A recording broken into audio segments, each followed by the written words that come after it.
I lived in Singapore for 18 months, then I moved across the causeway to Malaysia.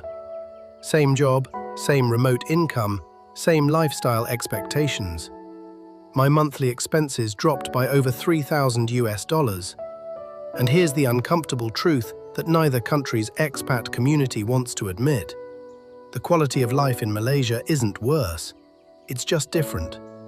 Today I'm breaking down exactly where that money goes, what you gain, what you lose, and who should actually consider each country. No cherry-picking, real numbers from my actual spending. Let's start with the biggest line item, housing. This is where Singapore becomes genuinely unaffordable for most people. A one-bedroom apartment in a decent Singapore neighborhood, not luxury, just a normal condo with a pool and gym, runs 2,500 to 4,000 Singapore dollars per month. That's 1,900 to 3,000 US dollars. The same apartment in Kuala Lumpur, 2,500 to 4,000 ringgit per month. That's 550 to 880 US dollars. We're talking about a 3 to 4 times difference for equivalent housing. In my case, I paid 3,200 Singapore dollars for a one-bedroom in Tanjong Pagar. In KL, I now pay 3,200 ringgit for a larger two-bedroom in Bangsar with better facilities. I'm saving about 2,100 US dollars per month on rent alone. But here's the nuance. Johor Bahru, which is just across the border from Singapore, has become a weird hybrid option. Some people live in JB and commute to Singapore for work. You can get a nice condo for 2,000 ringgit per month, about 440 US dollars. The catch is the daily border crossing, which can take 30 minutes on a good day or 2 hours during rush hour. Now let's look at day-to-day spending. A hawker center meal in Singapore costs 5 to 8 Singapore dollars, roughly $3.70 to $5.90 US dollars. A kopitiam meal in Malaysia costs 8 to 15 ringgit, roughly $1.75 to $3.30 US dollars. You're saving about 50% on the most basic food. A craft beer in Singapore, 12 to 15 Singapore dollars at happy hour. In KL, 18 to 25 ringgit. That's $4 to $5.50 USD versus 9 to 11 USD. Alcohol in Singapore is heavily taxed, and you feel it.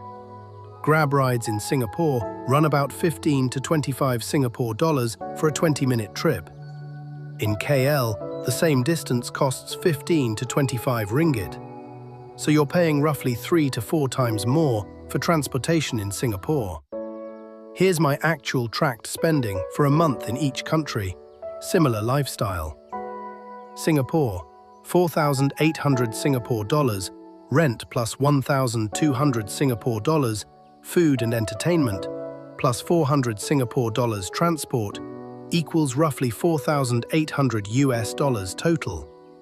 Malaysia, 3,200 ringgit rent, plus 2,500 ringgit food and entertainment, plus 600 ringgit transport, equals roughly 1,400 US dollars total. The difference? About 3,400 US dollars per month. Now I'm going to be fair to Singapore because it's not just more expensive for no reason. The infrastructure is genuinely world-class. Public transport works perfectly. You don't need a car. The streets are clean. Crime is essentially non-existent. Government services are efficient. Healthcare is exceptional.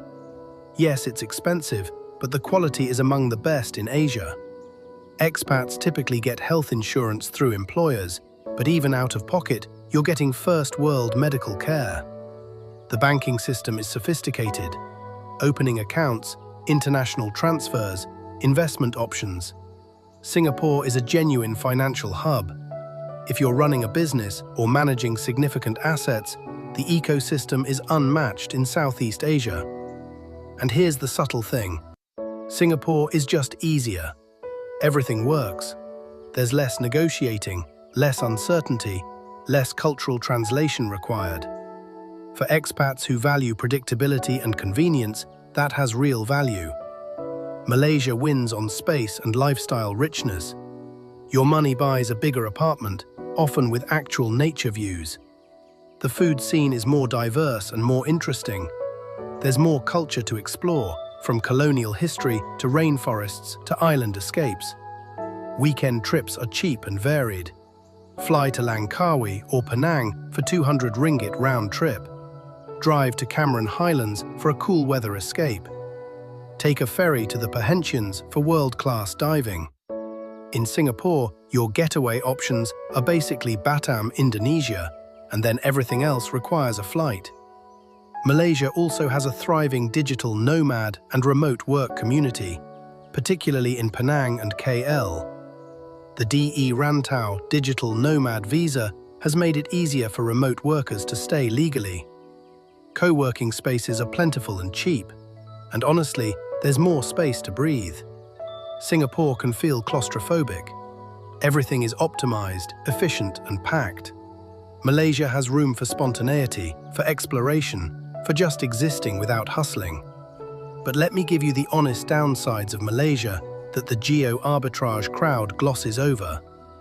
You need a car for most lifestyles outside central KL. Public transport exists, but isn't as comprehensive. That adds 800 to 1,500 ringgit per month for car payment, insurance, fuel, tolls, and parking. Suddenly, part of your savings evaporates. Bureaucracy can be frustrating. Opening a bank account as a foreigner is difficult. Visa processes are slower. Getting things done requires more patience and sometimes more cash. Safety is different. Malaysia isn't dangerous, but it's not Singapore-level safe either. Petty crime like snatch theft is more common. You lock your car doors, watch your bag, take normal precautions. International school fees, if you have kids, can eat into your savings fast. A top international school in KL still costs 15,000 to 25,000 US dollars per year. Singapore schools are more expensive, but the gap isn't as dramatic as rent. Here's my honest recommendation framework. Choose Singapore if you're a senior corporate expat with a housing allowance. If you're building a finance or tech career and need the ecosystem, if you prioritize maximum convenience and safety, or if you're only staying 2 to 3 years and want a turnkey expat experience. Choose Malaysia if you're remote working or running a location-independent business. If you want your money to go 3 to 4 times further on lifestyle, if you value adventure and cultural depth over maximum efficiency, or if you're planning a long-term Southeast Asia life and want the best base. And here's the hidden option.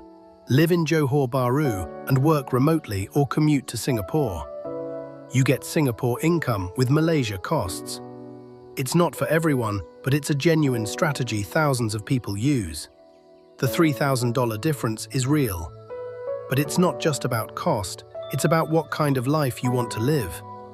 Next video, I'm going deep on Singapore's employment pass rejections. 3 applications, 3 rejections, and what they exposed about what's really happening in 2024.